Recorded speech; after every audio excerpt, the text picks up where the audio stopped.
Right there, guys, how's everybody doing? So I thought today I'd do a little bit of a different video from what I've done for a while. I thought we'd have a look at the current contract situation at Liverpool because we've seen Rio Engamoa sign the new deal today.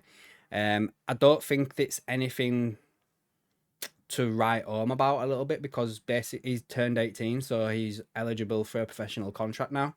Um, or was it 17? Either one way or the other, he's now eligible for a new contract so he can get more money, basically. But we still need to also pay Chelsea for him, because obviously he came up through their academy. And I think apparently, according to Paul Joyce, that's been pushed back till next year now, is that? So we'll have to wait and see what happens regarding that and how much money end up Liverpool having to pay for him. I think they paid like 15 million for Harvey Elliott. I reckon they'll probably pay more for Rio, in all fairness. I hope not, anyway, do you know what I mean? But we'll have to wait and see, won't we, what happens regarding all that. He's on the verge of having a debut in the England team, according to Thomas Tuchel. So if he does that before we end up paying Chelsea, then it'll go up even more. So anyway, I thought we'd have a look at the current crop of players we've got, where they're all at with the current contracts. And when I say all, I don't mean like everyone in the squad. I want to look from between now and say 2028, because obviously we've got players whose contracts are going to expire at the end of this season, players whose contracts are going to expire at the end of next season, and then at the same time, next season could be the point where we start looking at other players of, right, this guy needs a new deal before we get to the point where he can leave for nothing type thing. So if you do like this video, guys, make sure you're hitting the like button, subscribing, and leave a comment down below. I guess I want to know your guys' opinion on the ones that could potentially leave next at the end of this season. I want to know where you stand with them all, so we'll go through them all right now. So what I'll do with you right now is I will share this page that I've got loaded up here. Do my keys still work? There we go. Boom, look at that. So Rio there, we don't have, he's got like a 3-year contract, something like that.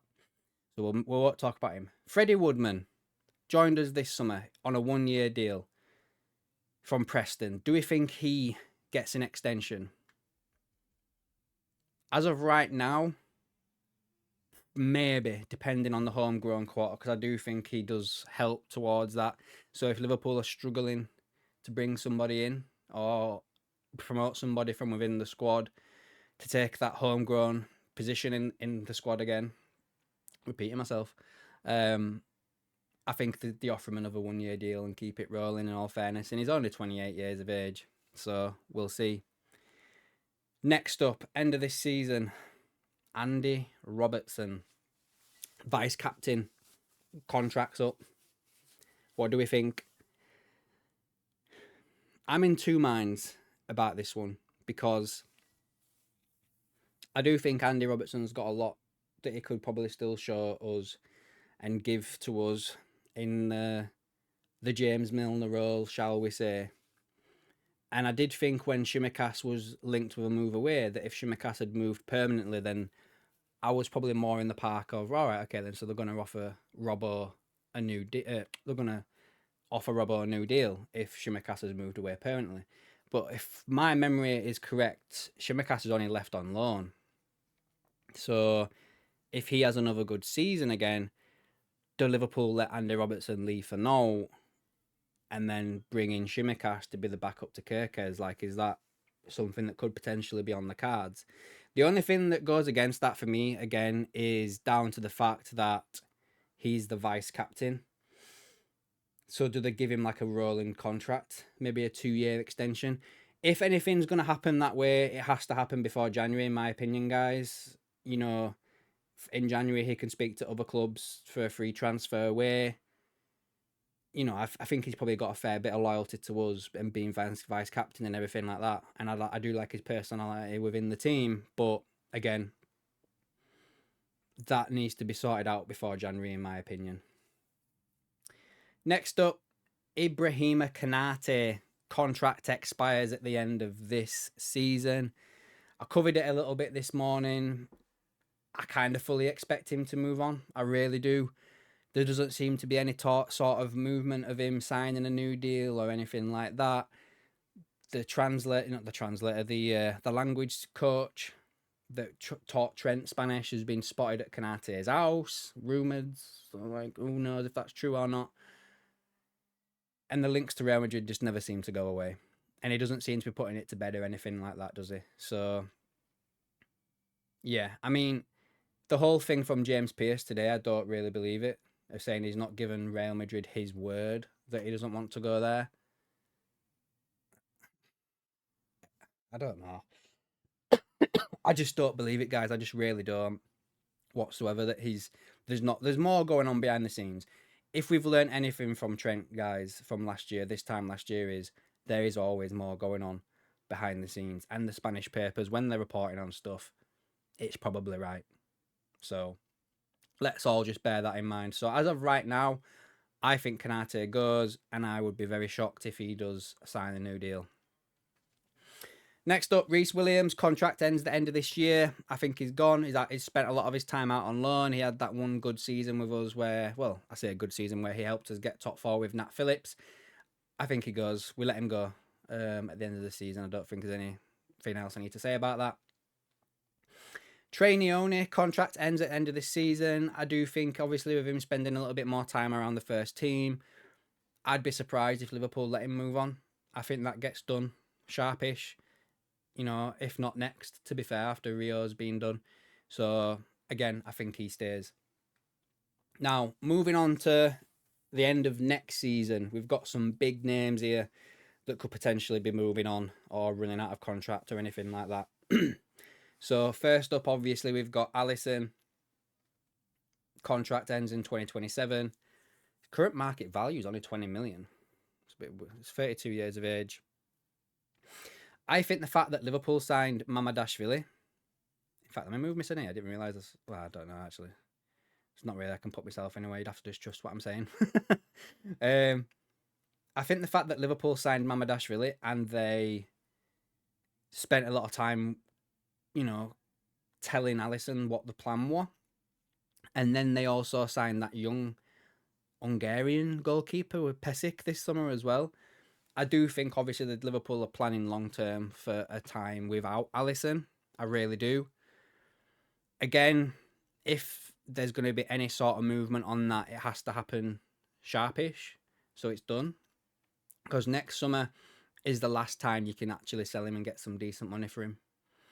And again, this time last year, Alisson was speaking quite openly about the fact that, you know, he's had chats with Saudi. And he would be open to a move over there. I know I've mentioned this before and no one seemed to believe me, but if you just Google it, Alisson, Saudi Arabia, he said that he basically said something along the lines of, and this is not verbatim quote, but he basically said, I will stay at Liverpool as long as they want me here, but if they tell me to go, I will go. And Saudi Arabia is an option. So we'll have to wait and see, won't we?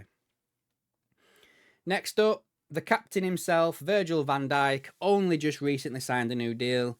His contract also expires the same time as Alisson's. I think he gets a new deal. I think it'll be another short-term, 2-year thing. You know, he's 34 years of age. I think he'll have to take reduced terms if he is going to stay with us. Because by then he will be what? If he's 34 now, it's pretty much the same age as me. He's a little bit older than me. So he'll be 36 come the time his contract is coming towards the end. Do Liverpool really want to be paying a 36-year-old centre-back 400, whatever, what's he on now? 300 odd million, 300 odd grand a week? I don't think so. I do think he'll obviously maybe tail off a little bit towards the back end of that. But, you know, centre-backs can play well into their, you know, later 30s, which he will be back then. So I guess for me, it all depends on how he is next season. I won't be offering him a contract just yet because you don't want to be tied down too much. But I'd say by this time next year, Liverpool need to have made a decision whether they're giving him a contract or they're going to let him walk.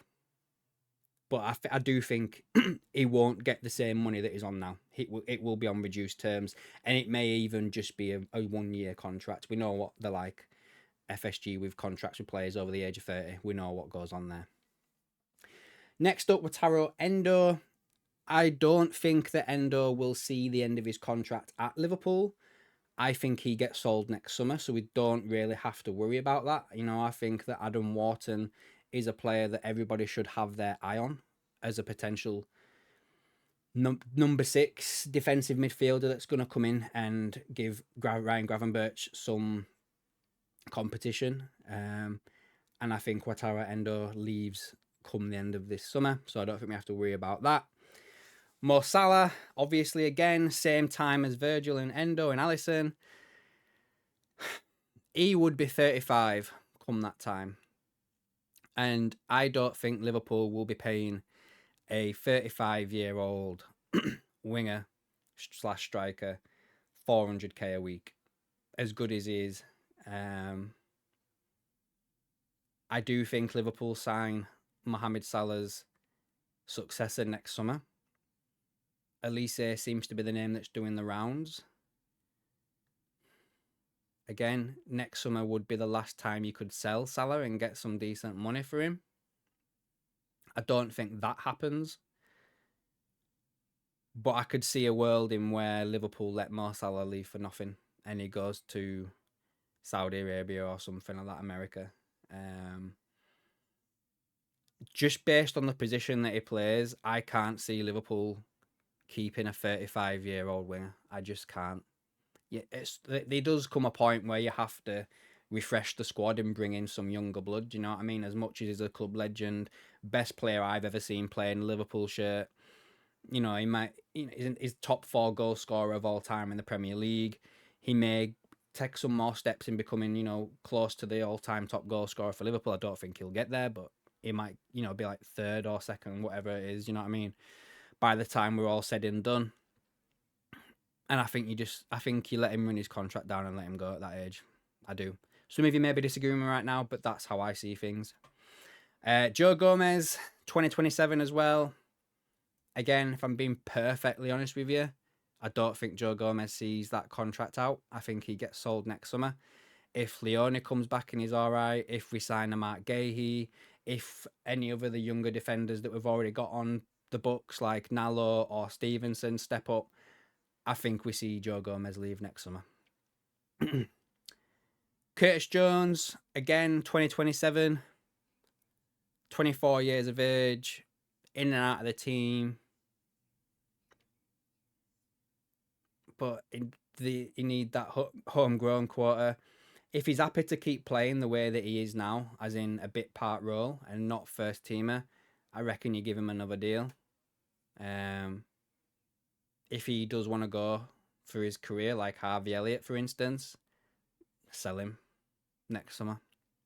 But we'll have to see what happens there regarding that. And I've said it before on the streams on here, Stefan Bajcetic, if he don't see a game this season, I reckon he gets sold next summer as well. Too injury prone over the past few years. Doesn't seem to be someone that Slot wants to give a chance like Klopp did. So I reckon he could be sold next summer.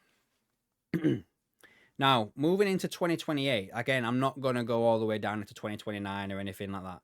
But we do have some players here. These 4 players, Chiesa, Szoboszlai, Gravenberch, McAllister.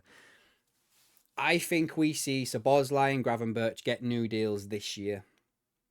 Just to show, like, their output in the team and everything like that. Do you know what I mean? Like, Gravenberch is probably one of the best, if not the best, number 6 in the world right now. Szoboszlai, very versatile. I think he's really come alive this season. And I don't think Liverpool want to lose either of them. So I could see them getting an extension this year that takes them to potentially 2029, 2030, and they get like a boost in pay. I can see that happening. I mean, like, look at the players underneath. You've got Frimpong, Wirtz, Kerkez, Pesic. All their deals don't expire till 2030. So I reckon they give Gravenberch and Szoboszlai a 2-year extension on top of what they've already got. And it takes them to the same time as those players as well. So I think they get new deals. Chiesa, I think, gets sold next summer, if I'm being perfectly honest with you. I think if we sign Elise, you've got Rio that's going to come into the team. Cody Gakpo's literally just signed a new contract as well. You've got, you know, the rumours that Elise is going to come in to be the Salah successor. I think Chiesa moves on next summer, so I don't think we have to worry about him. And then Alexis McAllister also. I've been saying it for about 12 months now. I think he ends up at Real Madrid, and I don't think he sees out his contract at Liverpool. Just keep your eye on that one, guys. He's 26 years of age. If Liverpool bring in a player like Adam Wharton, and then you've got Neone as well that's going to need game time. You've got Curtis Jones that could also play a little bit more. You've got too many players there in midfield. And if someone comes in with like £100 million bid for Alexis McAllister, I think Liverpool take it, because I think he wants that move as well. I think he does see his career in Spain. And who can blame him? You know, a lot of the South American players see that as their destination in future. And as I say, Conor Bradley's just signed a new contract, so we don't need to worry about him. But yeah, that's basically it, guys. That's my contractual breakdown of the current Liverpool squad. Let me know what you think down below, guys. Any of those players that I've said that I don't think will sign or move on, let me know what you think. If you've got a different opinion about Virgil van Dijk and Salah as well, I also want to know about that. Let me know. And yeah, make sure you hit the like button. And if you haven't done so already, make sure you subscribe, and I'll catch you in the next one.